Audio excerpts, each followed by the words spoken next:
My name is Vanessa Nakate. I am a climate justice activist from Uganda, a UNICEF Goodwill Ambassador, and the author of A Bigger Picture.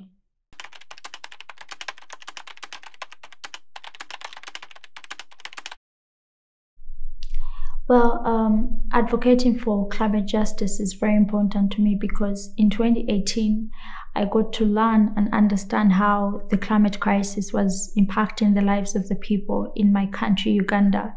And in that moment, I realized that the flooding and the landslides in areas like Bududa were as a result of the changing weather patterns that are being accelerated by the climate crisis. So for me, working towards climate justice, it's a matter of life and survival and existence for the people on the front lines.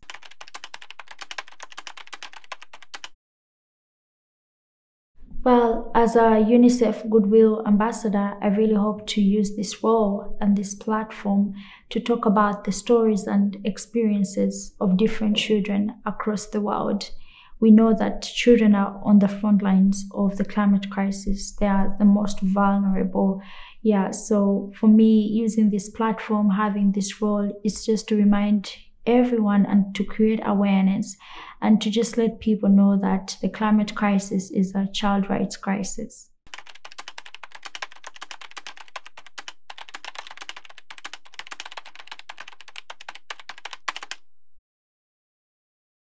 Uganda as a country is heavily dependent on agriculture, especially for many families.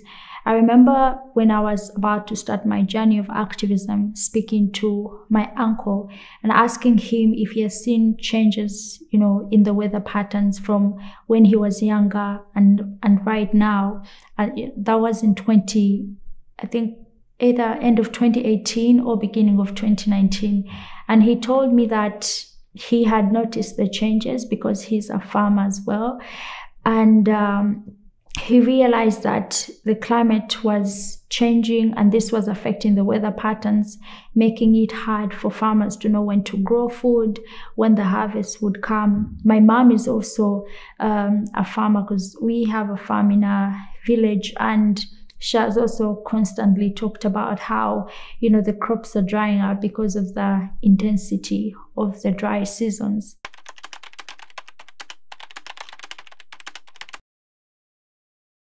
This is a region that is being impacted by the drought in the Horn of Africa that has left millions of people, struggling to find access to food and access to water. And being in that place was, devastating to see how much people are suffering. It's one thing to say that climate change is more than weather, it's more than statistics, but it's another to understand that it's about people, like real people, real lives, people who are stretching their livelihoods, people who are trying to survive and cling to their lives. And that is what I saw in Turkana, that there is, a devastation of so many children and mothers struggling to find something to eat and something to drink.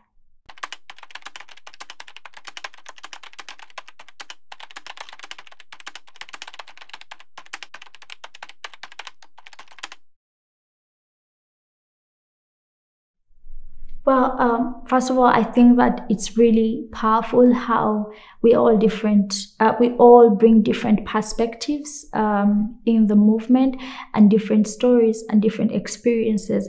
But yet when we put all that together, we have the same vision. We want climate justice. So for me, my perspective from Uganda or from, the African continent in general is just to talk about how Africa as a continent is responsible for less than 4% of global emissions. And yet people are suffering some of the worst impacts of the climate crisis. I've talked about the drought in the Horn of Africa. We've seen cyclones rip apart large parts of the African continent in the southern countries. So these are things that are evident. These are things that are happening right now, but also the young people across Africa are not silent. They're speaking up for their communities, for their existence, for their cultures, and demanding climate justice.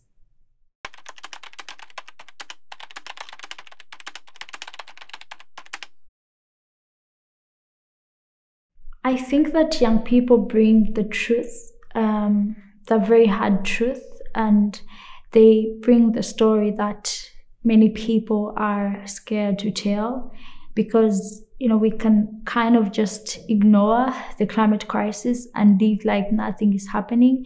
But then young people are not afraid to say, listen to the science. They are not afraid to say the climate crisis is here. They are not afraid to say, keep fossil fuels in the ground, keep 1.5 degrees alive. So I think that that is what we as young people bring to the table. We bring the truth, we bring the science, and we bring the solutions as well.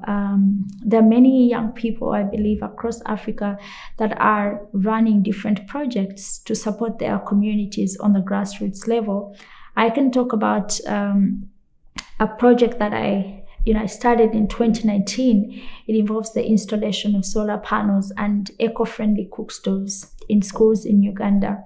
And these have so far transformed about 11,000, children in the country. That's a reach of around 33 schools.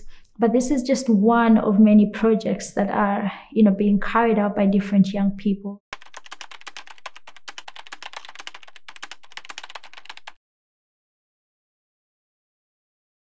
Well, I think one of the most urgent things that really needs to happen is to stop investment in all new fossil fuels, because the IEA has made it very clear that if we are to limit global temperatures below 1.5 degrees, we cannot have any new fossil fuel investment. And that is for coal, oil, and gas.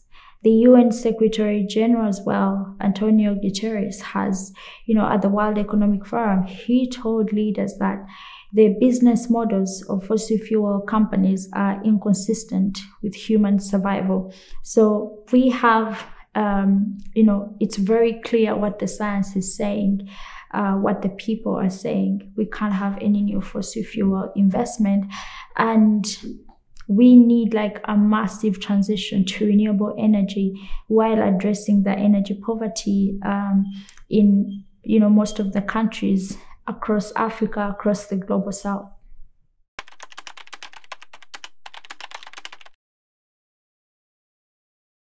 Well, I think that the resources are available to get there, to get on a pathway of a just transition. But what we need is political will from governments, from business leaders as well. And we've had so many commitments and promises, but commitments don't stop people from suffering. Only real action does that. Pledges don't stop the planet from warming. Only real action does that. So we are, in a situation where there is so much being said and less being done, and there is a huge gap between the words and the actions. What we need is the political will, the will to want to do something for the people and for the planet, the will to protect the planet for the present generations and also for the coming generations. And I think the other thing that really needs to be done right now is on the issue of loss and damage. There was a fund established at COP27 in Egypt, but it's still an empty bucket. We need money in that bucket to help people on the front lines of the climate crisis. Many people see the climate crisis as a very complex issue and a very huge problem that we could never solve. But I think I just want people to understand that with all of us working together, organizing and mobilizing, I believe in the power of the people to transform systems, to transform the world and make it a better place for all of us.